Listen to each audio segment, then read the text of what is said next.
শহীদ আল্লামা দেলোয়ার হোসেন সাইদি হুজুরের নাম আপনারা শুনছেন না সবাই? উনি একটা কথা আপনারা তো দেখবেন, আপনারা তো আমাদের সিনিয়র, অবশ্যই আপনারা দেখবেন ওনাকে। আমাদের কলিজার টুকরা ভালোবাসার মানুষ তিনি। উনি আসলে খুব দামি কথা বলতেন। উনি বলতেন যে হক কথা বললেই তিনটা ট্যাগ আসে আমাদের উপরে। এক নাম্বার জঙ্গিবাদ, আসে না আসে না আসে না? আর একটা ট্যাগ আসে যুদ্ধ অপরাধী। হ্যাঁ, আমরা নাকি দেশ বিরোধী যুদ্ধ করেছি, আহা রাজাকার। আর একটা ট্যাগ আসে, সেটা হচ্ছে মৌলবাদ। তো উনি বলতেন যে মৌলবাদী বললে আমরা আবার রাগটা করি না, আমরা খুশি হই। তা আমি ভাবলাম কি রে হুজুর খুশি হয় কেন? তো সাইদি সাহেব বললেন যে দেখেন, মৌলবাদ শব্দটা আসছে মূল থেকে। আমার নীলফামারীর ভাইরা কি থেকে আসছে? মূল মানে হচ্ছে কোরআন, মূল মানে হচ্ছে হাদিস, মূল মানে হচ্ছে আল্লাহ তাআলা, মূল মানে হচ্ছে হিজ লাস্ট মেসেঞ্জার মুহাম্মদ সাল্লাল্লাহু আলাইহি ওয়াসাল্লাম। তো উনি বলতেন যারা আমাদেরকে মৌলবাদী বলে গালি দাও তারা হচ্ছে সব আগাবাদী। এবার বলেন তো, গাছের আগায় শক্তি বেশি না গোড়ায় শক্তি বেশি? আসতে বললেও অজ হবে না, আগায় না গোড়ায়? উনি বলতেন বাড়াবাড়ি বেশি তোমরা কইরো না, না হয় 18 কোটি মানুষ গাছের গোড়ায় একটা ঝাঁকুনি দিবে, মামুর বাড়ি দিল্লি গিয়ে তোমরা পড়বা। দিল্লি গিয়ে পড়েছে। ওনার প্রত্যেকটা কথা আজকে বাংলার মাটিতে বাস্তবে রূপ ধারণ করেছে, ঠিক কিনা বলেন? আচ্ছা, আর একটা বিষয় দেখেন, ওনাকে বলা হয়েছিল উনি হচ্ছেন রাজাকার। আর উনি সংসদে দাঁড়িয়ে বলেছিলেন আমাকে রাজাকার বলে কেউ যদি প্রমাণ করতে না পারে 10 কোটি টাকার মানহানি মামলা করব। আর একটা কথা উনি বীর পুরুষের মতো বলেছিলেন, সেটা হচ্ছে যদি কেউ আমাকে রাজাকার বলে রাজাকার প্রমাণ করতে না পারে বুঝতে হবে সে পিতৃ পরিচয়হীন অবৈধ সন্তান। তাহলে এখান থেকে কি শিক্ষা? আপনি কথা বলবেন বাঘের মতো, বিড়ালের মতো 500 বছর বেঁচে থাকার কোনো দাম নাই, সিংহের মতো 1 ঘন্টা গর্জন দিয়ে আমরা বাঁচতে চাই। আচ্ছা, এবার আমি কিছু কথা বলে শেষ করে দেই আমার ভূমিকার কথা। এটা আমার হাতে কি? নীলফামারী মানুষের সাউন্ড আছে ভাই, এটার নাম কি? এটা দিয়ে দেশ চলুক, এটা আমরা সবাই চাই কি চাই না? এটা দিয়ে যদি আইন কায়েম হয় দেশে কি ইনসাফ থাকবে কি থাকবে না? আমি জাস্ট বোঝাবার জন্য একটা এক্সাম্পল দিয়ে মূল বিষয়ে ফিরে যাব। আচ্ছা, এই যে আমার মোবাইলওয়ালা ভাই, একটু দাঁড়ান তো কলিজার ভাই, আপনি দাঁড়ান, কোনো ভয় নাই, কোনো ভয় নাই, কোনো ধমক দেব না। আপনার নাম কি? মানিক ইসলাম। একবার তাকান তো সবার দিকে। না, ওকে ধমক দিব না, আমি এমনি জাস্ট বোঝাবার সাথে দাঁড় করিয়েছি। মানিক ভাই দিকে তাকান। ওকে দেখা যায় না? মনে করেন যে মানিকের ডান পা আমি আজকে রেগে কেটে ফেললাম, খেপে। বসে পড়ো, বসে পড়ো। আচ্ছা, এখন তার পা কেটে ফেলেছি, কালকে আপনারা আমাকে ধরে, আসিফ হুজুরকে ধরে জেলখানায় দিলেন। দুপুরের পরে জজ আদালত আসলো, জেলা আদালতে গিয়ে আমার বিচার হলো কি যে মানিকের পা কাটার জন্য আসিফ হুজুরের 1 লাখ টাকা জরিমানা আর হচ্ছে 1 বছরের জেল। আচ্ছা, কোন বিচার এটা কি সঠিক হলো কিনা ওজন, আমার কথা বোঝেন আগে বল। আচ্ছা ঠিক আছে, আবেগ কাজ করছে, বিবেক কাজ করে নাই। না সমস্যা নাই, এই জোশ লাগবে, কথা বলার সময় জোশের দরকার আছে। তো কোনো ওজন বা কোনো বিচার ঠিক আছে কিনা এটা বোঝার জন্য লাগে দাড়ি পাল্লা। কি পাল্লা? আচ্ছা, তো আমাকে দিয়েছেন 1 বছরের জেল আর 1 লাখ টাকা জরিমানা। তো বিচারটা সঠিক হলো কিনা দাড়ি পাল্লা নিয়ে আসেন। ডান পাল্লায় দেন মানিকের ডান পা, আর বাম পাল্লায় দেন আসিফ হুজুরের 1 বছরের জেল আর 1,00,000 টাকা জরিমানা। এবার টান দেন তো সমান সমান হবে? বলেন সবাই, সমান সমান হবে? আচ্ছা, আপনি 3 বছর জেল দেন আর 3,00,000 টাকা করেন, এবার টান দেন, সমান সমান হবে? সমান সমান কেমনে হবে? কোরআন কি বলছে দেখেন, নাকের বদলে নাক, চোখের বদলে চোখ, কানের বদলে কান, ঠোঁটের বদলে ঠোঁট, পায়ের বদলে পা, জানের বদলে জান। এবার কি করবেন? ওর পা আমি কেটে দিয়েছি, আপনি আমার পা কেটে দেন। এবার ওরটা ডান পা, ওর ডান পা ডান পাল্লায় দেন, আমার ডান পা বাম পাল্লায় দেন, ধরে টান দেন, দেখবেন দুইটা সমান সমান হয়ে গেছে। ওমান হাকামা বিহি আদালা, এই কোরআন দিয়ে যে আইন জারি করবে সেই তো দেশে ইনসাফ প্রতিষ্ঠা করতে পারবে, ঠিক কিনা বলে? এই কোরআন দিয়ে রাজ কায়েম হয়ে গেলে কি আইন হবে? আল্লাযীনা ইম্মাক্কান্নাহুম ফিল আরদি আকামুস সালাহ। When someone becomes the prime minister of a country, the first thing he does is make salah compulsory.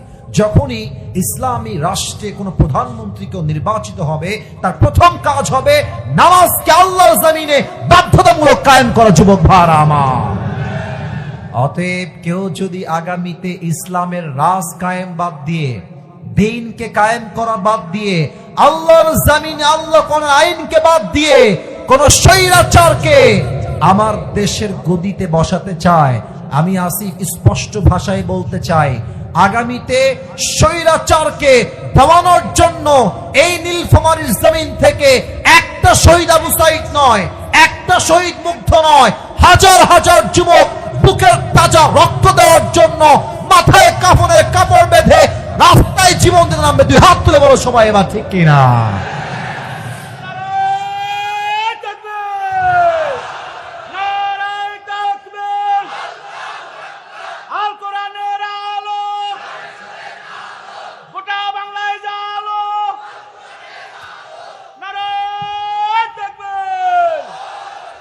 আল্লাহ স্লোগানকে কবুল করুন, সকলের পড়া আমিন।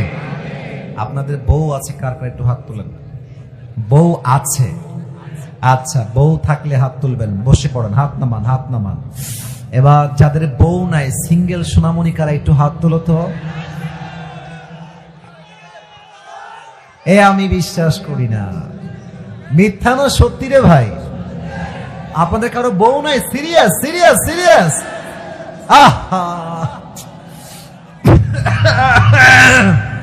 হাত নামান। আমি প্রায় এই কথাটা বলি আমার আব্বাজানদের জন্য, মায়েদের জন্য, যে আমার যুবকদের শীত দূর হবে কম্বল দিয়ে না, ল্যাব দিয়ে না, একমাত্র যুবকদের শীত দূর হবে দিনদার বউ দ্বারা। যুবক ভাইরা আমার, আল্লাহ আব্বাজানদেরকে বোঝার তৌফিক দান করে। পড়েন সবাই আমিন।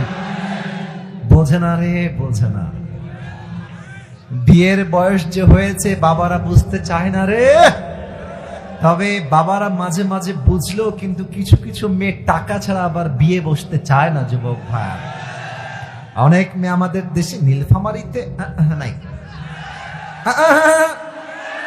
আর না আছে, কিছু মেয়ে আছে দেখবা টাকা পাইলে বুইড়ার সঙ্গে টাকলার সঙ্গে বিয়ের পিড়িতে বসে যায়। আল্লাহ এদেরকে হেদায়েত দান করুক। পরে সবাই আমিন। আমরা কলিজার টুকরা মা বোনদেরকে আমরা সম্মান করি। আমারও বোন আছে, আমাদের মা আছে, আমাদের সকলের বাসায় মা বোন বউ আছে না? আমার কথা কি জানেন ভাই, আসলে বোরকা পরলে কিন্তু দিনদার হওয়া যায় না। আপনারা দেখবেন অনেক মেয়ে প্রেম করে,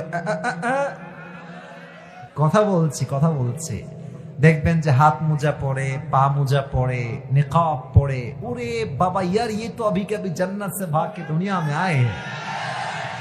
এত ভালো মেয়ে কেউ হতে পারে?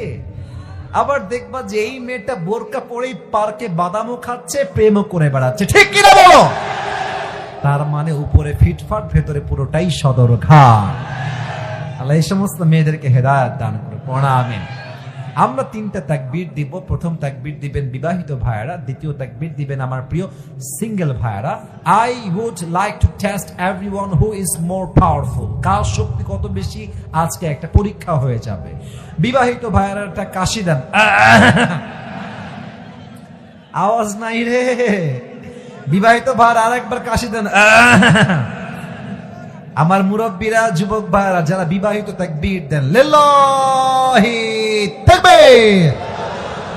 হ্যাঁ, আওয়াজ ভালো আছে। এবার আমার সিঙ্গেল ভাইরা কাশি দাও। এবার দেখা যাক কে পারে। সিঙ্গেলরা তোমরা দেখি পারো কিনা। লিল্লাহি তাকবীর। বিবাহিত ভাইরা আই এম সো সরি, আজকে সিঙ্গেলরা 80 নাম্বার বেশি পেয়ে পাস করেছে, ঠিক কিনা বলেন? এবার সবাই মিলে তাকবীর দিবেন এক বাক্যে একই টাইমে, বীর পুরুষের মতো, বাহাদুরের মতো, বাঘের মতো, সিংহের মতো। সবাই একটা একসাথে কাশি দেন, হাত তুলে দিবেন। আমি দিচ্ছি, আমার সঙ্গে দেন। লিল্লাহি তাকবীর। আল কোরআনের আলো। ভুল হয়েছে, রাইট আনসার। সংসদে জালো। Let's try again together. আমরা আবার চেষ্টা করি। আল কোরআনের আলো, আল হাদিসের আলো। কোরআন হাদিস যেখানে, আলেম ওলামা যেখানে, ডোমারবাসী যেখানে, আল্লাহ তাআলা যেন কবুল করেন। জবান খুলে সবাই পড়ুন আমিন।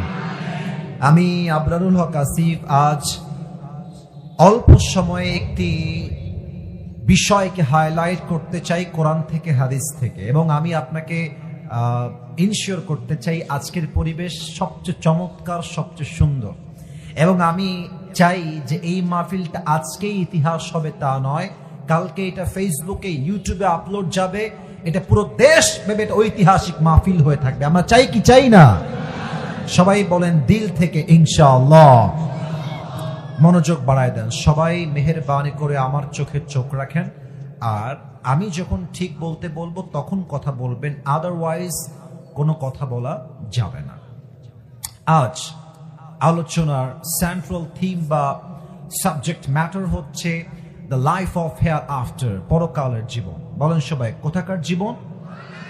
মাশাআল্লাহ, কি সুন্দর উত্তর পেয়েছি। বলেন সবাই, দুনিয়ার জীবন না পরকালের জীবন?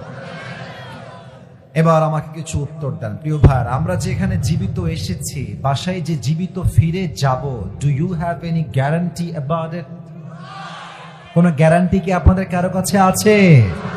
কুল্লু নাফসিন যায়িকাতুল মাউত, everyone has to take the test of death.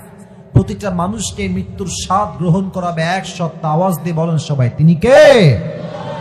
Number 2, বুঝে উত্তর দেন আমার নীলফামারীর ভাইরা। বলেন তো, আপনার চিন্তায় আপনার কি মনে হয়, দুনিয়ার জীবন কি বেশি উত্তম না আখিরাতের জীবন বেশি উত্তম? এটার দলিল এই কোরআনে বলেন তো সবাই, আছে না নাই? আমার আল্লাহ তাআলা বলছেন 30 নম্বর পারা সূরাতুদ দুহা, আল্লাহ তাআলা বলছেন ওয়ালাল আখিরাতু খায়রুল লাকা মিনাল উলা, the life of hereafter is much more better than this worldly life. আল্লাহ তাআলা বলছেন, আমি আল্লাহ তাআলা আখিরাতের জীবনকে দুনিয়ার জীবনের চাইতে হাজার হাজার গুণ বেশি উত্তম বানিয়েছি। সুবহানাল্লাহ পড়বেন না আপনারা সবাই? এবার আমার দিকে সবাই তাকান তো, আমাকে একটু অবজার্ভ করেন। এই পেছনে, এই তিনজন, এই একেবারে সব ঠ্যাং ভেঙে দিব রে। একদিনের ওয়াজ, 1 ঘন্টা ওয়াজ না করলে কারো কলিজা ঠান্ডা হবে না আজকে, ঠিক কিনা বলেন? খবরদার, কেউ উঠে গেলে আমার চোখ সবার দিকে আছে। কেউ যদি উঠে যায়, ওর লুঙ্গি টাইনা ধরে বসায় দিবেন, তবে লুঙ্গি যেন খুলে না যায়।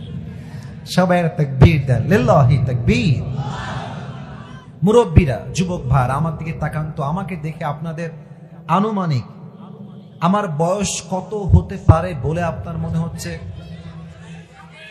এই 65 কে বললো রে? এই তো 25, 30, 31, 32 অন এন অ্যাভারেজ এরকমই আমাকে দেখে মনে হয়। আচ্ছা, এখানে এমন কোন মুরব্বী কি আছেন যে মুরব্বীর বয়স 50 আপ, 50 প্লাস, 50-এর বেশি? কে আছে? একটু হাত তোলেন তো আব্বাজান। আচ্ছা আচ্ছা, হাত নামান, হাত নামান। আমি বলি, না না, এই মজা করা যাবে না, আমার কথা শুনে, আমি সিরিয়াস, মজা করা যাবে না প্লিজ, আমার কথা বোঝার ট্রাই করেন। বলেন তো এবার, দুনিয়ার জীবন কি বেশি লম্বা না আখিরাতের জীবন বেশি লম্বা? কত লম্বা? আপনি একটা আয়াত বলবো, জাস্ট একটা আইডিয়া দেওয়ার জন্য যে how much long time it is, কতটা লম্বা সময় হবে আখিরাতের জীবন। আমার আল্লাহ তাআলা বলছেন কোরআনুল কারীমের 30 নম্বর পারা সূরাতুন নাজিআতের একদম সর্বশেষ আয়াত, আল্লাহ তাআলা বলছেন কান্নাহুম ইয়াওমা ইয়ারাউনাহা লাম ইয়ালবাথু ইল্লা আশিয়াতান আও দুহাহা। এই দুনিয়ার জমিন থেকে যখন 80 বছরের মুরব্বী আব্বাজান বিদায় নিবেন, 100 বছরের মুরব্বী আব্বাজান যেই দিন বিদায় নিবেন, পরকালের জীবনটা যেই দিন শুরু হয়ে যাবে, পরকালের জীবনটা এত এত এত বিশাল লম্বা হবে। 100 বছরের মুরব্বী আব্বাজান ডাক দিয়ে বলবে, আল্লাহ আমার কাছে 100 বছরের হায়াত আজ আখিরাত দেখার পরে মনে হচ্ছে এটা একটা সকাল কিংবা একটা সন্ধ্যার মতো ছিল। আল্লাহু আকবার। 100 বছরের জীবন, just you will feel like as it was just like on morning or on evening. পুরো 80 বছরের জীবনটাকে পরকালে যাওয়ার পরে একটা সকাল কিংবা একটা সন্ধ্যার মতো মনে হবে। আল্লাহু আকবার। এবার আমি আলোচনার মূল বিষয়ের দিকে একদম পুরোটা ঢুকে যেতে চাই। আমরা একটা কথা মনে রাখবো যে ওয়াজ মাহফিলে জোরে ঠিক বলেন বা আস্তে বলেন, সুবহানাল্লাহ পড়েন কিংবা না পড়েন, ডাজন্ট ম্যাটার, কিন্তু আপনি কথাটা বুঝতে পারলেন কিনা, আপনি আমলটা করতে পারলেন কিনা, দ্যাট ইজ ভেরি ইম্পর্টেন্ট। রাত বাজে 1টা, রাত বাজে 2টা, মাহফিল শেষ হলো, মুরব্বী যাচ্ছে বাসায়, মুরব্বী কি ওয়াজ শুনলেন? বলছে সেই সাংঘাতিক ওয়াজ, খুব ভালো। কে আসছিল? বলছে সেই সাংঘাতিক বক্তা, দেখতেও সুন্দর। কি ওয়াজ শুনলেন? আরে সাংঘাতিক ওয়াজ, সেই ওয়াজ। আরে কি শুনলেন তা তো বলবেন। মুরব্বী বলছে, বাবা 2 ঘন্টা ওয়াজ শুনলাম, তার একটা কথাও যদি বুঝতাম খুব ভালো লাগতো, কিছুই বুঝি নাই, খালি শুনে আসছি। না না, এটা ঠিক না। আপনি আমাকে বুঝবেন, আমি যদি বুঝাইতে না পারি এটা আমার ব্যর্থতা, এটা আমার ব্যর্থতা। আপনাকে শুনতে হবে, মানতে হবে, আমল করতে হবে, ঠিক কিনা বলেন? সবাই সকলের চোখটা মাত্র 5 সেকেন্ডের জন্য, মুরব্বী যুবক এবং মায়েরা বোনেরা 5 সেকেন্ডের জন্য চোখটা বন্ধ করবেন। চোখ যখন খুলবেন আমি কি বলবো আমি আপনাকে আগেই বলে দিচ্ছি, আমার ভূমিকা, পুরো ওয়াজের একটা ভূমিকা দিচ্ছি। পরকালের জীবনটা কেমনে শুরু হবে, মৃত্যু কেমনে হবে, নামাজের মৃত্যু কেমন হবে, বেনামাজের মৃত্যু কেমন হবে, কবরের জীবনটা শুরু হবে কেমনে, কবরের পরে আমরা যে আবার জীবিত হব কেমনে, ওই যে কিয়ামত হবে, কিয়ামতটা হবে কেমনে, হিসাব দিবস হবে কেমনে, আমলের হিসাব হবে কেমনে, আমরা যে জান্নাতে যাব কেমনে, জাহান্নামী যারা হবে তারা জাহান্নামে যাবে কেমনে, from beginning to the last, শুরু থেকে নিয়ে শেষ পর্যন্ত এই পরকালের লম্বা জার্নিটাকে আমি আজ আপনাদের সামনে শেয়ার করতে চাই। বলেন সবাই ইনশাআল্লাহ। এবার আমি আমার চোখ বন্ধ করছি, আপনারা বন্ধ করবেন, আমি 5 গুনবো, 5 গুণা শেষ হলে আপনি আপনার চোখটা খুলবেন। সবাই চোখ বন্ধ করেন, আমিও বন্ধ করেছি। কেউ বেইমানি করবেন না, আমার আবদারটা রাখেন, কাজে দিবেন। আমি 5 গুনছি, 1 2 3 4 5। প্লিজ মুরব্বী যুবক ভাইরা আপনারা সবাই চোখ খুলেন, আমার দিকে তাকান। আমরা এখন বসে আছি নীলফামারীর ডোমার থানার অন্তর্গত বড়গাছার এই যে হাটটা আছে, হাটের ঠিক মেইন রোড থেকে বামে আমরা আজকে বসে আছি। আপনি জাস্ট একটু ভাবেন যে কালকে সকাল যখন হয়ে যাবে, যে স্কুলের ছাত্র সে যাবে স্কুলে, যে কৃষক সে যাবে ধান খেতে, যে চাকরি করে সে যাবে তার কোম্পানিতে, যে ব্যবসা করে সে যাবে তার দোকানে, যে যার জায়গায় সকাল হলে ছুটে যাবে। আজকের মাহফিলে আমার বলতে আরো সুবিধা, কারণ বিশ্ব রোডটা আমার সামনেই আছে। আমাকে বলেন তো আমার নীলফামারীর ভাইয়েরা, হাইওয়ে রোডে এই যে গাড়িটা যাচ্ছে, এদিক দিয়ে সব গাড়ি যাচ্ছে, আপনার গ্রিন লাইন, ন্যাশনাল, হানিফ, যত বাস যায় বিশ্ব রোডে, স্পিড কি কম হয় না বেশি হয়? বেশি হয়, অনেক বেশি হয়। 180, 90, 110, 20। ইভেন দেখবেন যে বাসের সামনে যদি একটা কুকুর পড়ে যায়, কখনো ভুলে হঠাৎ করে পড়ে গেছে, দেখবেন একদম ভর্তা হয়ে যায়। কারণ কি? স্পিড অনেক বেশি। এবার আপনি আমাকে সময় দেন বোঝাবার জন্য। কাল সকালবেলা আপনি বের হয়েছেন, আপনি যাবেন নীলফামারীর মেইন শহরে। এটা হচ্ছে বিশ্ব রোড, এটা হচ্ছে আপনার বাসার রাস্তা, এটা গলি, এটা হচ্ছে বিশ্ব রোড। আপনি আছেন সিএনজিতে, অটোতে বা বাইকে। আপনি জাস্ট রিক্সা নিয়ে যাচ্ছেন বা বাইক নিয়ে যাচ্ছেন, আপনি জাস্ট উঠেই ডান দিকে যাবেন। যখনই আপনি আপনার অটো নিয়ে, সিএনজি নিয়ে, বাইক নিয়ে বিশ্ব রোডে উঠেছেন, এট দ্য সেম টাইম এই পাশ থেকে হানিফ একটা বাস এসে আপনার সিএনজিতে বা বাইকে, অটোতে বা রিক্সায় এমন জোরে একটা ধাক্কা দিয়েছে, আপনি মুরব্বী বা যুবক বা মা কিংবা বোন এক ধাক্কায় 40 হাত দূরে গিয়ে পড়েছেন। একটা ধাক্কা। এই কপালটা রাস্তার যে পিচ ঢালাও করা আছে, ঠাস করে একটা মাইনাস, এক বাড়িতে মাথাটা ফেটে ফিলকি দিয়ে গল গল গল গল করে রক্ত বের হচ্ছে। আর বড় গাছা সব দৌড় দিয়ে আসছে, বাঁচাও বাঁচাও, এক বিশাল দুর্ঘটনা হয়ে গেছে, বাঁচাও তাকে। সবাই মিলে সবাই আপনাকে ধরেছে, অ্যাম্বুলেন্স কল দিয়েছে, অ্যাম্বুলেন্স চলে আসছে, কোনো মতে আপনাকে ধরে অ্যাম্বুলেন্সে নিয়ে নীলফামারী বা রংপুরের সদর হসপিটালে পাঠিয়ে দিয়েছে। আপনি senseless. You don't have the strength to talk with anybody. কথা বলার মতো কোনো শক্তি আপনার কাছে নাই। 24 ঘন্টা পর আপনি চোখ খুলেছেন, কোথায় আসলেন?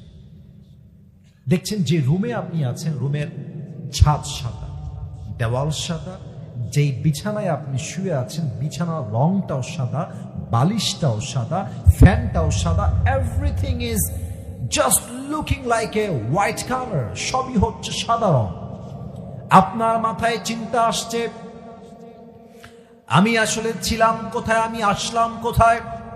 হঠাৎ করে আপনার চোখটা ঝাপসাতে ক্লিয়ার হয়েছে, দেখতে পাচ্ছেন আপনি কোথায়। দেখছেন পায়ের বরাবর বিশাল লম্বা একটা গ্লাস ফিটিং করা দরজা, ওখানে লেখা আছে এই রুমটার নাম হচ্ছে ICU।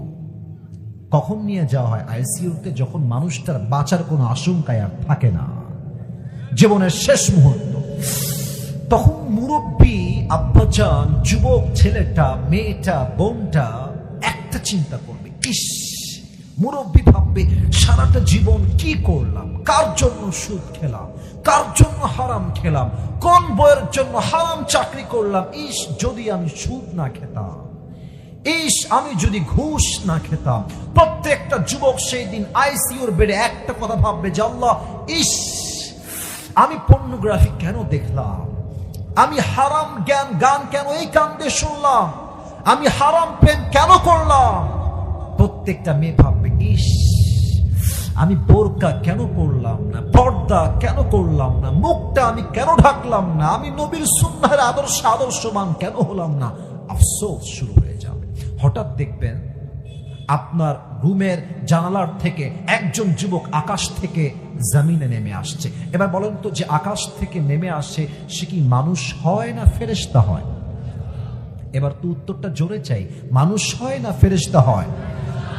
ইসমুহু মালাকুল মউত, তার নাম হচ্ছে মালাকুল মউত। এখানে এসে আমাদের মাঝে আমরা দুইটা গ্রুপ হয়ে যাব। Number 1, the death of people, those who perform the salah, and number 2 is the death of people, those who do not perform the salah.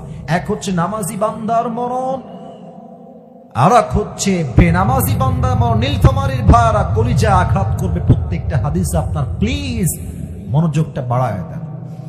নামাজি বান্দার সামনে যখন মালাকুল মউত আসবে, তার দেহের জামার রং হবে সাদা, সাদা একটা লম্বা জুব্বা পরে মালাকুল মউত নামাজি বান্দার সামনে দাঁড়াবে, মুখে থাকবে লম্বা লম্বা চাপ দাড়ি।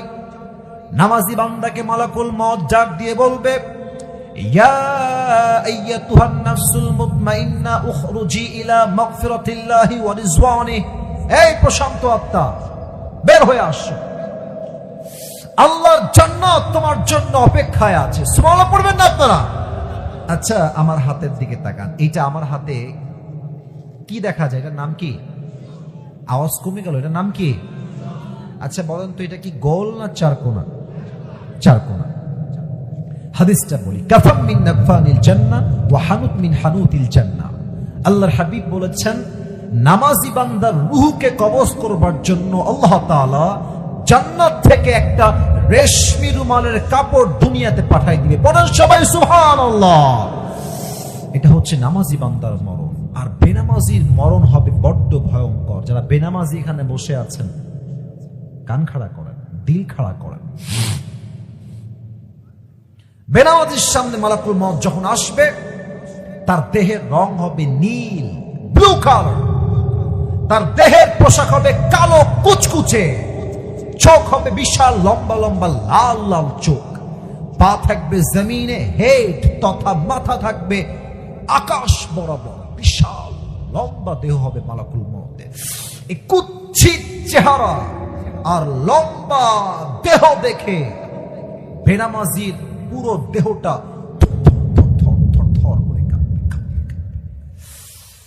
বেনামাজির দিকে মালাকুল মউত ডাক দিয়ে বলবে, ইয়া আইয়াতুহান নাফসুল খাবিথা উখরুজি ইলা গাদাবিল্লাহ। এই বেনামাজি, বের হয়ে আয়, আল্লাহর গজবের দিকে, জাহান্নামের দিকে বের হয়ে আয়।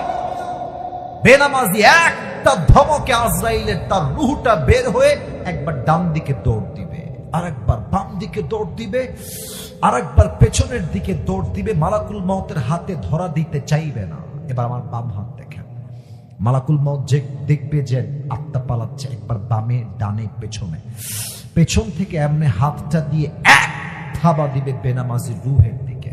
হাদিসে আসছে, তার রূহটাকে যখন ধরবে বুকের ভিতর থেকে, এখন এমনি যখন টান দিবে, রূহটা এমন ভাবে ছিঁড়ে বের হবে। একটা জীবিত ছাগলকে যাবেহ না করে তার চামড়া কেউ যদি কেচি দিয়ে বা ব্লেড দিয়ে অথবা ছুরি দিয়ে এমনি ছিঁড়ে ফেলে, ওই ছাগলটার যে পরিমাণ কষ্ট হয় তার চাইতে কমসে কম 70 গুণ বেশি কষ্ট দিয়ে বেনামাজি বান্দার রূহকে কবজ করা হবে। বলেন সবাই নাউজুবিল্লাহ। 70 গুণ বেশি কষ্ট। আল্লাহ আমাদের সবাইকে তুমি সে কষ্ট থেকে হেফাজত করো, সকলে পড়া আমিন। রূহ কবজ হয়ে যাবে, আপনার দেহ লাশ মাটিতে পড়ে থাকবে, বাস কবরের জীবন শুরু হয়ে গেল। তবে একটা প্রশ্ন এখন করব সবাইকে, মনে হয় 95% অফ দ্য পিপল আপনারা হয়তো ভুল উত্তর দিবেন, তাই আমি বলছি আবারও উত্তরটা ভেবে চিন্তে দিবেন। আবারও বলছি উত্তরটা ভেবে চিন্তে দিবেন। বলেন তো প্রিয় ভাইয়ারা, কবরে মোট প্রশ্ন হবে কয়টা? 4টা। আমি আবারও বলছি, কবরে প্রশ্ন হবে কয়টা? আমি প্রশ্ন করছি সবাইকে, আপনারা সবাই আমাকে উত্তর দিবেন। আমি বলছি প্রশ্ন, আপনারা উত্তর দেন। বলেন তো প্রথম প্রশ্ন, মার রব্বুক, তোমার রব কে? না, এটা আসতে হয়ে গেছে। বলেন সবাই, আমাদের সকলের রব এক সত্তা, তিনি কে? আল্লাহ আমার রব, এই রবই আমার সব। বলেন সবাই, আল্লাহ আমার রব, দমে দমে তনু মনে তারি অনুভব। সুবহানাল্লাহ পড়বেন না আপনারা? তোমার দুনিয়াতে আমি যেদিকে তাকাই, অথই নিয়ামতে ডুবে আছি সবাই। পাখ পাখালির কণ্ঠে শুনি তাসবিহ কল রব, তাসবিহ কল রব। আল্লাহ আমার রব, এই রবই আমার সব। রব কে? নাম্বার 1। নাম্বার 2, ও একটা কথা না বললে আবার আজকের ওয়াজটাই সম্পূর্ণ হবে না, সরি, এটা বলতে ভুলে গেছি। আচ্ছা, আমার হাতে একটা কাগজ আমি নিলাম, মনে করেন যে এটা হচ্ছে একটা বই, প্রশ্নপত্রের বই। কি পত্রের বই? আপনাদের নীলফামারীতে সবচেয়ে বড় কলেজের নাম কি? নীলফামারী সদর কলেজ, সরকারি কলেজ। আচ্ছা, মনে করেন যে কালকে সকালে এটা না বললে আমার ওয়াজটা সম্পূর্ণ হবে না, সরি, বলতে ভুলে গেছি। কালকে আমার সরকারি কলেজে এক্সাম আছে, আপনার নীলফামারী সরকারি কলেজে। আমি একটা প্রশ্নপত্র নিলাম, বইয়ের প্রশ্ন আছে, বাংলাদেশের রাজধানীর নাম কি? আমি ব্রেন দিয়ে মুখস্থ করলাম, নাম হচ্ছে ঢাকা। আবার প্রশ্ন আসছে, বাংলাদেশের সবচেয়ে বড় সামুদ্রিক এলাকার নাম কি? সবচেয়ে বড় সমুদ্র সৈকত কোথায়? উত্তর লেখা আছে কক্সবাজার। ব্রেন দিয়ে মুখস্থ করলাম। আই রিপিট, আমি আবারও বলছি, ব্রেন দিয়ে মুখস্থ করলাম। এখন কেউ যদি ভাবে যে আমি ব্রেন দিয়ে মুখস্থ করলাম তার মানে আমার সবসময় মনে থাকবে, ব্যাপারটা এরকম নয়। কালকে পরীক্ষা হলে গেলেন, প্রশ্নপত্র আসলো, দেখলেন যে লেখা আছে ক, বাংলাদেশের রাজধানীর নাম কি? ব্রেন দিয়ে মুখস্থ আছে, লিখে দিলেন কি? ঢাকা। কবরের প্রশ্ন যদি কেউ ভাবে যে আমি মুখস্থ করে যাব আর উত্তর দিয়ে দিব, ব্যাপারটা মোটেও এরকম নয়। কবরের প্রশ্ন ব্রেন দিয়ে নয়। যেই বান্দা ঈমান আনবে, আমল করবে এবং মানবে, সে তার ঈমান দ্বারাই প্রত্যেকটা প্রশ্ন জবাব দিবে। ঠিক কিনা বলে? 2 নম্বর প্রশ্ন হবে, ওয়ামান নাবিয়্যু আতারিফু হাযা রাজুল, do you know this person, who is he? তুমি কি তাকে চেনো, সেই ব্যক্তিকে? সবাই কিন্তু জবাব দিতে পারবে না। আমার মুখের দিকে তাকান তো সবাই, এটা আমার মুখে লম্বা লম্বা কি না? উত্তর আসতে বলেন সবাই, এটার নাম কি? আচ্ছা, নীলফামারীর ভাইয়ের একটা কথা জিজ্ঞেস করি, আমাকে দাড়ি রেখে আনস্মার্ট লাগতেছে না? আসতে কেন আনস্মার্ট লাগতেছে? খ্যাত লাগতেছে না? আমি তো মনে করি, আচ্ছা দেখবেন কিছু কিছু মেয়ে আছে, মানে চাপ দাড়ি দেখলে এদের গায়ে একটু চুলকানি শুরু হয়ে যায়। দেখবেন যে অনেক মেয়ে আছে, দিনদার ছেলে পছন্দ করতে চায় না, গাঞ্জাখোরকে এরা বিয়ে করে যুবক ভাই। আবার তুমি বলবা যে আমি তো দাড়ি রেখেছি, 5 ওয়াক্ত নামাজ পড়ি, আপনি কি আমাকে বিয়ে করবেন? বলছেন না, আমি আপনাকে বিয়ে করবো না। কারণ কি? আপনার মুখে দাড়ি আছে। আরে তুমি বাঘের ছেলে, বাঘের বাচ্চা, তুমি মুসলমানের সন্তান, তুমি বলবা একটা কথা, যেই মেয়ে আমাকে দাড়ির জন্য বিয়ে করতে চায় না, সে আমার বউ হওয়ার যোগ্যতাই রাখে না। নীলফামারীর ভাড়া। আর যেই মেয়ে আমাকে দাড়ির জন্য বিয়ে করতে চায়, সেই তো আমার বউ হওয়ার যোগ্যতা রাখে। ঠিক কিনা বলেন?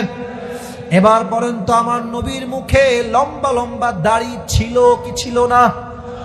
আমার নবীর মতো সুন্দর এই তল্লাটে দ্বিতীয় আর কেউ কি হতে পারে?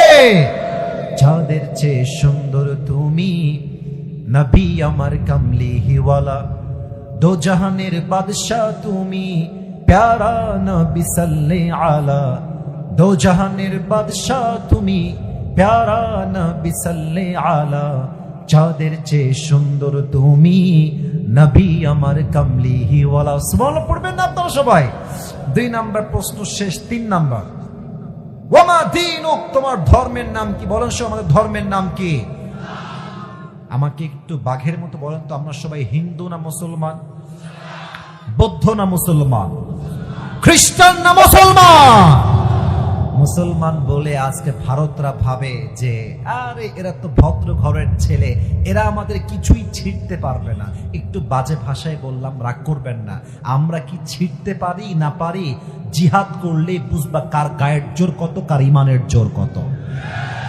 আল্লাহর হাবিব বলেছেন, হিন্দুস্তানের সঙ্গে মুসলমানদের একটা যুদ্ধ হবে আগামীতে।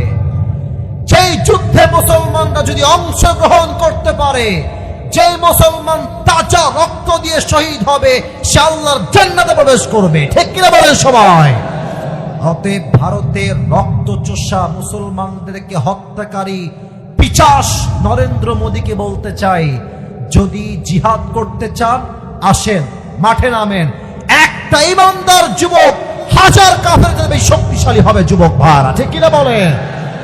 আমাদের ধর্মের নাম, আমাদের ধর্মের নাম ইসলাম, তাই আমরা মারামারি পছন্দ করি না।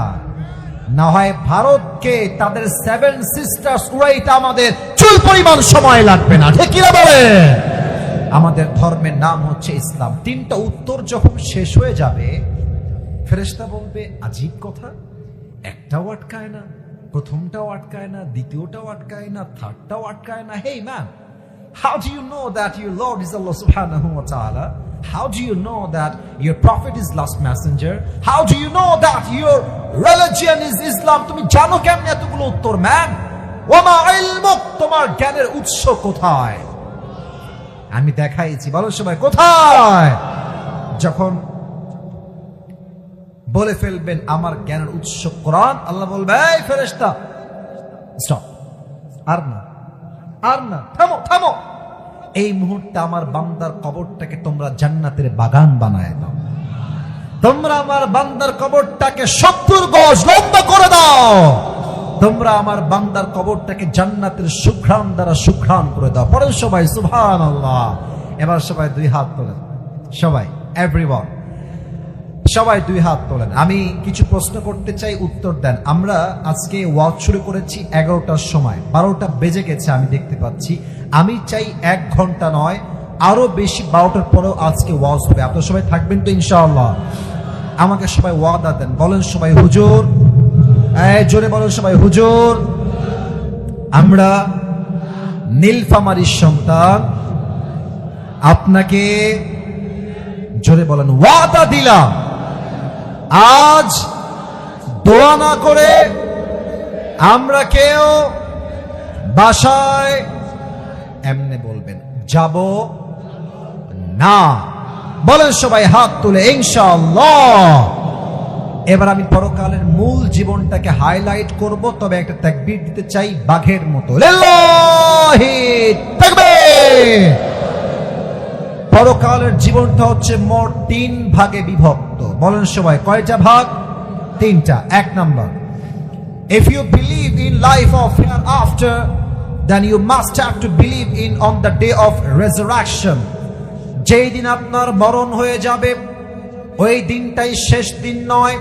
কবরে যাওয়ার পরে আপনাকে আবার জীবিত করবে। 1 সপ্তাহ আওয়াজ দিয়ে বলেন সবাই তিনি কে? পুনরুত্থান দিবসে বিশ্বাস। ডানে পিচ্ছিরা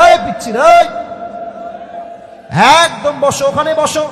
মুরব্বী একজন যাচ্ছে, মুরব্বী যাক, মুরব্বীর উপর কোনো জোর নাই, চাপ নাই, তোমরা কেউ উঠবা না। এদিকে তাকান সবাই।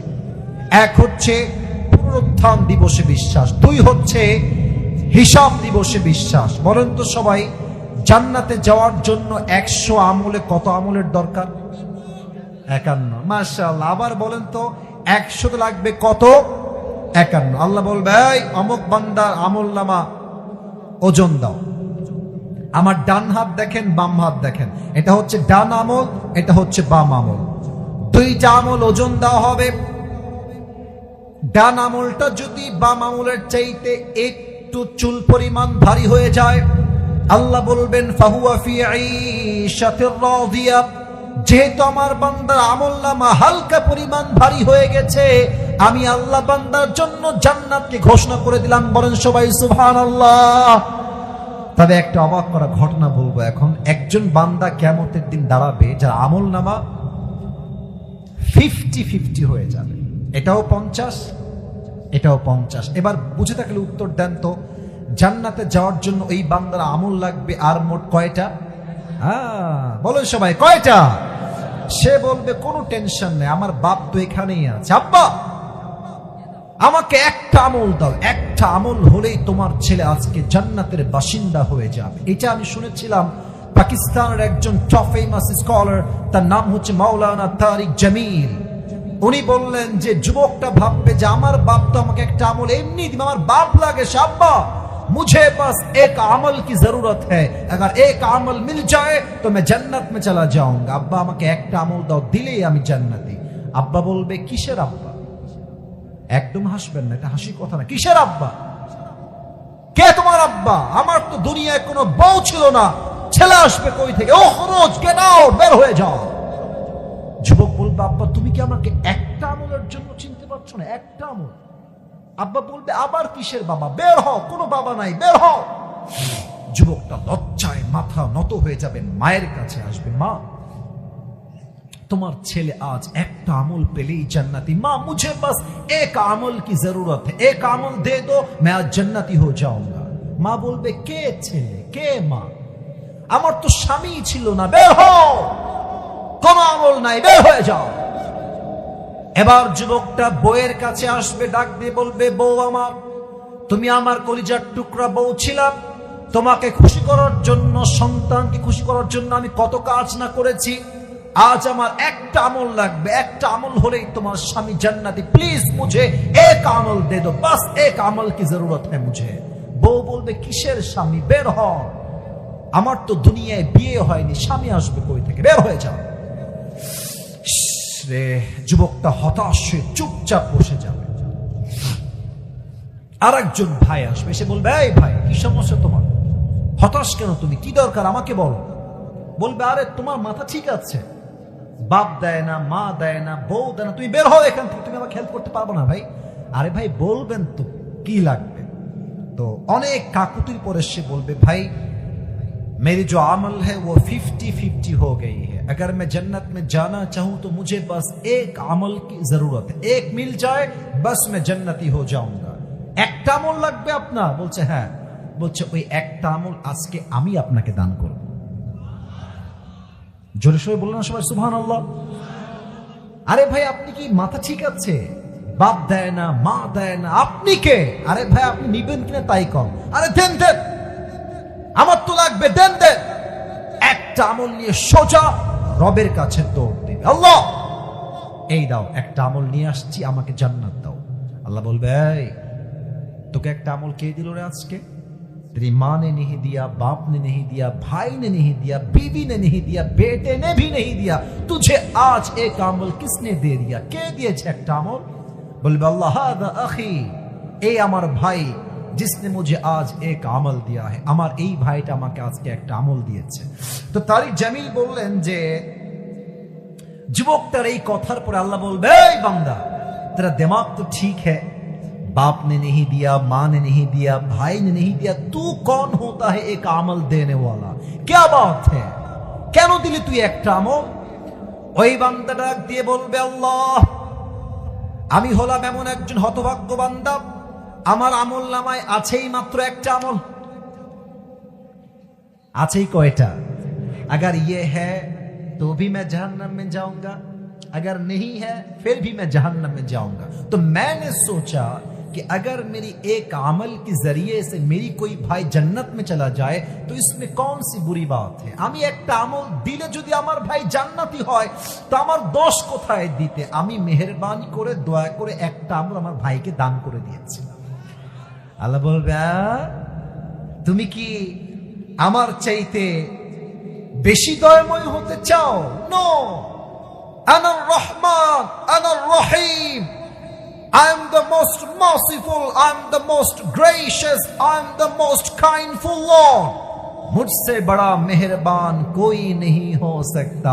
आज तुझे एक अमल मिल गई है, तू जन्नत में चले जा, लेकिन तू अकेले जन्नत में मत जाना। जिसने तुझे एक अमल दिया है, मेहरबानी करके तू भी जा और उसे भी लेकर साथ में दोनों एक साथ जन्नत में चले जा। আল্লাহ বলবে, যেহেতু আমার বান্দা মায়া করে একটা আমল তোকে দান করেছে, তুই একা জান্নাতে যাস না, তুইও যা, যে তোকে একটা আমল দান করেছে তাকে নিয়ে দুইজন একসঙ্গে জান্নাতে প্রবেশ কর। পড়েন সবাই সুবহানাল্লাহ। এই আমল নামা হওয়া লাগবে 151। আচ্ছা, আপনাদের টিনের বাসা কার কার আছে? টিনের বাসা, টিনের বাসা, টিনের বাসা। আচ্ছা, হাত নামান। আপনারা একটা জিনিস খেয়াল করবেন, মুরব্বীরা, যুবক ভাইরা, মনে করেন এটা হচ্ছে টিন। আমার হাত দেখেন, এটা হচ্ছে টিন। দেখবেন যখন সকাল হয়ে যায়, টিনের যে ছোট্ট ছোট্ট ফুটা আছে, দেখবেন যে রোদের যে আলো ঢুকে। আমার আব্বাজান, যুবক ভাইরা, কথা কি ঠিক আছে আমার? তো দেখবেন ওই আলো দিয়ে কিছু ধুলা বের হয়, ধূলিকণা বের হয়। তা আপনি যখন ভাববেন যে আমি আজকে ধরেই ছাড়বো, ধরেছেন সব ধুলা নাই, ধরা যায় না, হাত দিবেন গায়েব হয়ে যায়। এটার নাম হচ্ছে যাররা। ফামান ইয়ামাল মিসকালা যাররাতিন খায়রান ইয়ারাহ ওয়া মান ইয়ামাল মিসকালা যাররাতিন শাররান ইয়ারাহ। ছোট্ট ছোট্ট নেক আমল, ছোট্ট ছোট্ট বদ আমল, প্রত্যেকটার ওজন দিবে একজন। আওয়াজ দিয়ে বলেন সবাই, তিনি কে?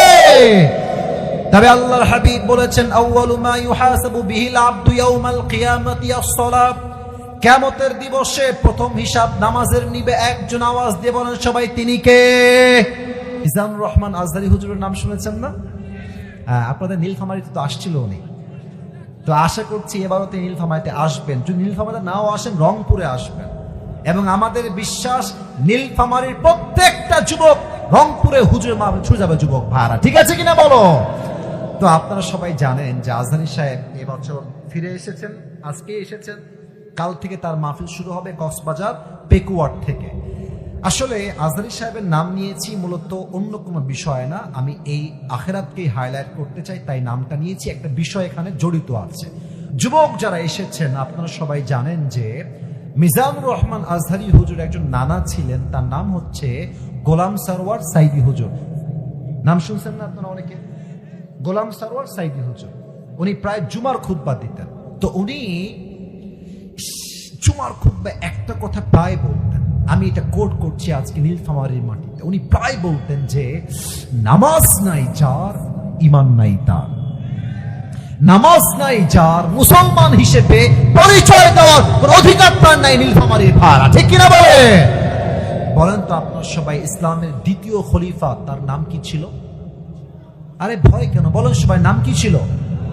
ওমর ফারুক। এই আমি একটা কথা বলি আপনাদের সবাইকে, রাত 12টা বেজে পার, আমি আগেও বলেছি লম্বা ওয়াজের পক্ষের লোক আমি নই। আমার ফর্ম দেওয়া হচ্ছে 1 ঘন্টার বেশি আমি ওয়াজ করব না, জেনেই তারা আমাকে নিয়ে আসছে। তবে আসলে ভাইজান, সব জায়গায় কিন্তু ফর্মালিটি দিয়ে চলে না, নিয়ম দিয়ে হয় না, মাঝে মাঝে কিন্তু ভালোবাসা দিয়েও হিসাব করে ওয়াজ করতে হয়, ঠিক আছে না? তা আমি চাইলে ওয়াজটা এখন শেষ করতে পারি, সে অধিকার আমার আছে। অলরেডি আমাকে স্লিপ দিয়েছে হুজুর, কালেকশন করে দেন। তবে আমার কথা একটা, আমি ওয়াজ শুরু করেছি, টাইম যাই লাগুক, ওয়াজ শেষ না হলে আমিও শেষ করবো না, আপনারা কেউ উঠে যাবেন না, ঠিক কিনা বলেন? কেউ যদি উঠে যায় নিজ দায়িত্বে বসাই দেবে। প্রিয় ভাইরা, ওমর ফারুকের কাছে একজন যুবক আসছে, তার নাম হচ্ছে আবু লুলু আল মাজুসি। এসে বলছে, ওমর, আমার একটা অভিযোগ আছে। কি অভিযোগ বলো? বলছে, আমার যে মালিক আছে তার নাম হচ্ছে এমন একজন ব্যক্তি, মেবি নামটা আমার মনে নেই, তবে এমন একজন ব্যক্তি যিনি আমার কাছে প্রত্যেক দিন 6 দিরহাম চার্জ করে। গোলাম আমি এত টাকা দিতে পারবো না, তুমি একটু কথাবার্তা বলে 2 দিরহাম করে দাও। ওমর ফারুক বলছে, ঠিক আছে, কোনো সমস্যা নাই, বাট আপনি কি কাজ করেন, আপনার জব কি, চাকরি কি? বলছে, আমি মূলত খঞ্জর বানাই, চাকু। খঞ্জর কাকে বলে? আমার ডান হাত দেখেন, বামেও চাকু, ডানেও চাকু, মাঝে হচ্ছে হ্যান্ডেল, এটার নাম হচ্ছে খঞ্জর, চাকু। তো আরব সর্দারদের, আমার ডান পেট, এই যে পেটের ডান দিক দেখেন, প্রত্যেক আরব নেতার পেটের ডান দিকে একটা খাপ থাকতো ছুরি রাখার জন্য। বলছে, তাই নাকি? তুমি ছুরি বানাও? তোমার তো অনেক টাকার ব্যবসা, তোমার তো 6 দিরহাম নয়, তোমার তো 10 দিরহাম চার্জ হতো। এটা শুনে বলছে, ওমর, সবাই যেহেতু মুসলমান তাই তুমি সবার বেলায় নরম, আর আমি যেহেতু কাফের তাই তুমি আমার বেলায় গরম, তাই না ওমর? তোমাকে আমি হত্যা করব, হুমকি দিয়ে বের হয়ে গেছে। ওমর ফারুক তো অবাক, আমাকে হত্যা করবে, কত বড় সাহস তার! বের হয়ে গেছে।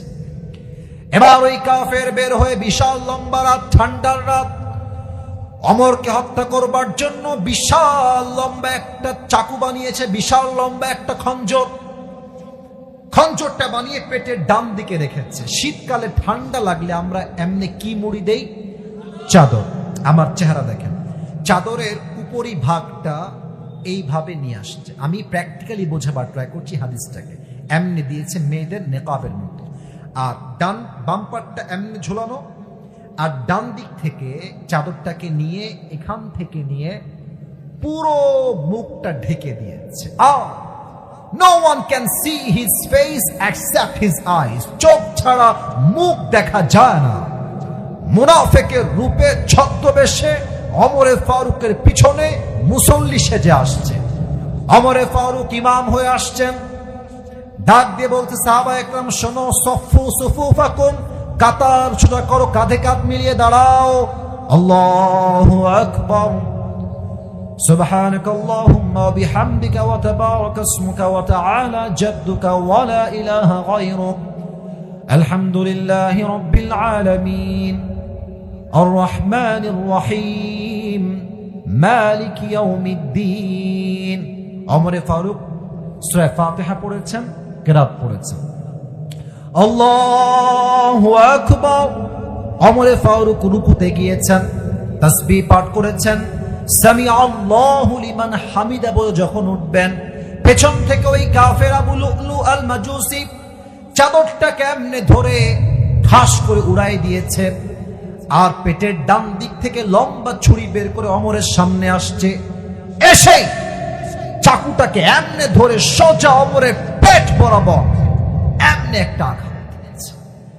এই পর্যন্ত একবার দিয়েছে, পেট দেখেন, আবার ধরে এমনে, আবার এখান থেকে নিয়ে আবার 3টা চাকুর আঘাত এমন জোরে দিয়েছে, পেটটা পুরো কেটে ফেড়ে নাড়ি ভুড়িগুলো সব বাহিরে বের হয়ে গেছে। আর ওমরে ফারুক নামাজের মাঝে চিৎকার দিয়ে বলছে, কতালানি আল কাল, আমাকে একটা কুকুর হত্যা করেছে, কে আছে আমাকে বাঁচাও। এমনি অকাম হয়ে পড়ে গেছে, আর ওই কাফের ওমরকে আঘাত করে পেছন দিক থেকে বের হয়ে যাচ্ছে। পেছন থেকে কয়েকজন সাহাবী 7 জন মিলে তাকে ধরতে গেছে, যাকেই পেয়েছে এমনি এমনি এমনি, কারো মুখে, কারো গলায়, কারো পেটে, কারো বুকে, এমন জোরে জোরে আঘাত করেছে ছুরি দিয়ে। 7 জন সাহাবী ছুরির আঘাতে নামাজের মাঝেই শহীদ হয়ে গেছে। 7 জন সাহাবী। আহা, ওমরে ফারুক অজ্ঞান হয়ে পড়ে আছে। 2-1 সাহাবী তাকে ধরে ডান দিকে নিয়ে গেছে। সব সাহাবী জড়ো হয়ে গেছে, ওমরকে বাঁচাও, ওমরকে বাঁচাও, আইনা তাবিব, ডাক্তাররা কোথায়, দৌড় দিয়ে আসো। ডাক্তাররা সবাই দৌড় দিয়ে আসছে। আসার পরে ওমরে ফারুকের 2 কাঁধে 2 হাত দিয়ে এমনি হালকা করে উঠিয়েছে, 2 ঠোঁট 2 দিকে দিয়েছে। পানির একটা পেয়ালা নিয়ে এসে 2 ঠোঁট হালকা ফাঁকা করে ভিতরে পানি দিয়েছে। পানি যখন ভেতরে গেছে, গলা দিয়ে পানি নেমে, বুক দিয়ে পানি নেমে, পুরো পেট কেটে ফেড়ে গেছে। তো পানিগুলো সব এই পাশ দিয়ে নেমে পেট কেটে সব পানি বাহিরে বের হয়ে গেছে। সাহাবীরা বলছে, মনে হয় পানি দিয়ে কাজ হবে না, দুধ নিয়ে আসি, দুধ গাঢ় খাবার, সহজে বের হবে না। দুধ নিয়ে আসছে, ওমরকে উঠিয়ে ঠোঁটটা হালকা ফাঁকা করে দুধ দিয়েছে। দুধ গলা দিয়ে নেমে, বুক দিয়ে নেমে, পেট এতটা কেটে ফেড়ে গেছে, সবগুলো দুধ পেট কেটে বাহিরে বের হয়ে গেছে। এই দৃশ্য দেখে সাহাবীরা বুঝে গেছে ওমর হয়তোবা আর কখনো ফিরে আসবে না, টাইম ইজ ওভার, সময় শেষ। এক সাহাবী দূর থেকে দেখছে ওমরে ফারুক হঠাৎ করে তার চোখটা একদম হালকা, it's a very little bit, a যাররা অ্যামাউন্ট, খুবই ছোট্ট করে চোখটা খুলেছে। ওই সাহাবী দূর থেকে ডাক দিয়ে বলছে, মালাকা ইয়া ওমর, মালাকা ইয়া ওমর, হে ওমর, আপনার কি হয়েছে, আপনার কি দরকার? দৌড় দিয়ে আসছে। ওমরে ফারুক একটা কথাও বলছে না, জাস্ট আমার চোখ দেখেন। ওমরে ফারুক ইঙ্গিত করছে, একবার ঠোঁট একবার কান, একবার ঠোঁট একবার কান, তার মানে তুমি তোমার কানটা আমার ঠোঁটের কাছে নিয়ে আসো। ওই সাহাবী দৌড় দিয়ে এসে তার কানটা ওমরের ঠোঁটের কাছে দিয়েছে, আর ভাবছে হয়তোবা ওমর আমাকে বলবে, রাজ্য দেখে রেখো, বউকে দেখে রেখো, সন্তান আমার দেখে রেখো। যখনই কানটা তার মুখের কাছে দিয়েছে, ওমরে ফারুক কোনো কথাই জিজ্ঞেস করেন নাই, শেষ কথা বলছেন, কারো খবরের দরকার নাই, বউবাদ, বাচ্চাবাদ, সন্তানবাদ, রাজ্যবাদ, সম্পদবাদ, আমাকে জাস্ট একটা খবর দাও, আমি ওমর যেই নামাজের ইমাম ছিলাম, আমার অজ্ঞান হওয়ার পরে সাহাবায়ে কেরাম কি সেই নামাজটা জামাতের সঙ্গে আদায় করেছে কিনা? এত সুবহানাল্লাহ আসতে পড়লেন, বলেন সবাই সুবহানাল্লাহ। আরে ভাই, কোন সাহাবী যাকে আল্লাহ তাআলার হাবিব দুনিয়াতেই জান্নাতের টিকিট দিয়েছে যুবক ভাড়া, ঠিক কিনা বলো?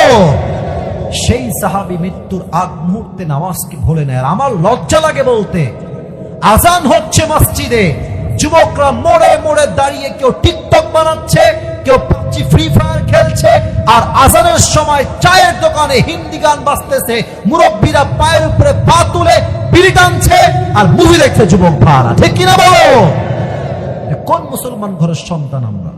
কিসের মুসলমান আমরা? নামাজ নাই যার, ঈমান নাই তার, নামাজ নাই যার, মুসলমান হওয়ার যোগ্যতা নাই তার, যুবক ভাড়া, ঠিক কিনা বলেন সবাই আপনারা? এটা হচ্ছে নামাজ, এই হচ্ছে পরকালের জীবন। দ্বিতীয় হিসাব, হিসাব দিবসে প্রথম হিসাব হবে নামাজ নিয়ে। 12:20 বাজে, আর ওয়াজ করা যাবে না, তাই না? আর মাত্র 3 মিনিট সময় দেওয়া যাবে না ইনশাআল্লাহ। আচ্ছা, সবাই একটু হাত তুলেন তো, প্রিয় ভাইরা একটু হাত তুলেন তো। এই মাহফিলটা আগামীতে হোক, এটা আমরা সবাই চাই কি চাই না? হ্যাঁ, এত আসতে কেন? বলেন সবাই চাই কি চাই না? শোনেন, কোন কমিটি কিন্তু ছোট না। আজকে যারা আমাকে নিয়ে আসছে, তাদেরকে আপনারা সহযোগিতার হাত বাড়াই দিবেন, তারাই একদিন তাদের মাধ্যমে এই নীলফামারীতে মিজানুর রহমান আজহারিকে আনতে পারে, ঠিক কিনা বলো সবাই? সবাই 2 হাতটা একটু পকেটে দেন সবাই প্লিজ। আর কেউ যদি উঠে যায়, আমার চোখ আছে কিন্তু সবার দিকে, পকেটে হাত দেন সবাই। ভলেন্টিয়ার্স যারা আছেন আপনারা যান, আমি লাস্ট পয়েন্টটা বলবো, এরই মাঝে আপনারা যাবেন এবং তার মাঝে দোয়া হয়ে যাবে, আদায়ও হয়ে যাবে, মাহফিলও শেষ হয়ে যাবে। বলেন সবাই দিল থেকে ইনশাআল্লাহ। তো 3টা ভাগ বলেছিলাম, এদিকে তাকান সবাই। এক হচ্ছে পুনরুত্থান দিবসে বিশ্বাস, আবার জীবিত হওয়া লাগবে। 2 নাম্বার, জীবিত হওয়ার পর আমাদের সবাইকে হিসাব নিবে একজন। আওয়াজ দিয়ে বলেন সবাই, তিনি কে? এই ভলান্টিয়ার্সরা কারা? ওরা ভলান্টিয়ার্স। এই ছেলেবেলা ডান দিকে, এই বসো, ওখানে বসো। ভলান্টিয়ার্স কারা? ভলান্টিয়ার্স ওই যে ওরা আছে। নেমে পড়ো, নেমে পড়ো ভাইরা, নেমে পড়ো, নেমে পড়ো। এটা শুরুতে করতে হয়, হ্যাঁ, আমি যখন এসেছিলাম তখন করতে হতো, সমস্যা নাই। সবাই একটা তাকবীর দেন, লিল্লাহি তাকবীর। 3 নাম্বার বিষয় হচ্ছে হিসাব দিবসের পরে আমাদের মাঝে 2টা দল হয়ে যাবে। এদিকে তাকান সবাই, এক হচ্ছে ডানপন্থী আর এক হচ্ছে বামপন্থী। সবাই আমাকে উত্তর দেন, এক হচ্ছে ডানপন্থী আর এক হচ্ছে বামপন্থী। ডানপন্থী হচ্ছে জান্নাতি যারা, তারা হচ্ছে ডানপন্থী। আর আমি একটা কথা প্রায় বলেছিলাম যে মধ্যবিত্ত পরিবারের সন্তান মানেই হচ্ছে এটা ব্র্যান্ড যুবক ভাড়া, ঠিক কিনা বলো সবাই? আমি কেন বলছি এই কথাটা? কারণ আল্লাহর হাবিব বলেছেন জান্নাতের কাতারে যারাই থাকবে তার 80% হবে মধ্যবিত্ত এবং গরিব ঘরের সন্তান, ঠিক কিনা বলেন সবাই? এরা কই যায় রে দোয়া না করে? এই ছেলে পেলে, এই তোমরা কি মুনাফিকের কাতারে উঠবা? মুনাফিক হবো তোমরা? তোমরা তো ওয়াদা করে দোয়া করে যাবা, বসে পড়ো। আচ্ছা ঠিক আছে, যদি মুনাফিক হতে চান উঠে যান, কারণ আমি সবার থেকে ওয়াদা নিয়েছিলাম দোয়া না করে আমরা কেউ যাব না, দোয়া হয়ে যাবে। শেষ কথা বলছি, জান্নাতি মানুষরা জান্নাতে যাবে, একদল যাবে বিনা হিসেবে জান্নাতে। তারা কারা? ইন্নামা ইউওয়াফাস সাবিরুনা আজরুহুম বিগাইরি হিসাব। যারা কষ্টে দুঃখে ধৈর্যশীল হবে, কিয়ামতের দিন আল্লাহ তাদেরকে বিনা হিসেবে জান্নাত দিবে। বলেন সবাই সুবহানাল্লাহ। ও আল্লাহ, তুমি 3 নাম্বার এই পয়েন্টে এসে আমার নীলফামারীর প্রত্যেকটা যুবককে, মুরব্বীকে, মা বোনকে, সবাইকে তুমি জান্নাতের বাসিন্দা হিসেবে কবুল করণীয়। সকলেই দিল থেকে পড়েন সবাই আমিন। যারা বসে আছেন তারা সবাই আত্তাহিয়াতুস সুরতে বসলে খুব ভালো হয়, দোয়া হবে তো। আত্তাহিয়াতুস সুরতে বসলে ভালো হয়। নীলফামারীতে আজকে আমার প্রথম মাহফিল নয়, আমরা বিশ্বাস করি আমরা নীলফামারীর সন্তান, আমরা সবাই ভদ্র ঘরের সন্তান, ঠিক কিনা বলেন সবাই? ভদ্রতার সঙ্গে বসে যান। যারা বসে যাবেন, যাওয়ার সময় সবার সঙ্গে হাত মিলাবো, দোয়া দিব। যদি সেলফি তুলতে চান তাও সুযোগ থাকবে, তবে দোয়ার সময় কেউ সেলফি তুলতে আসবেন না।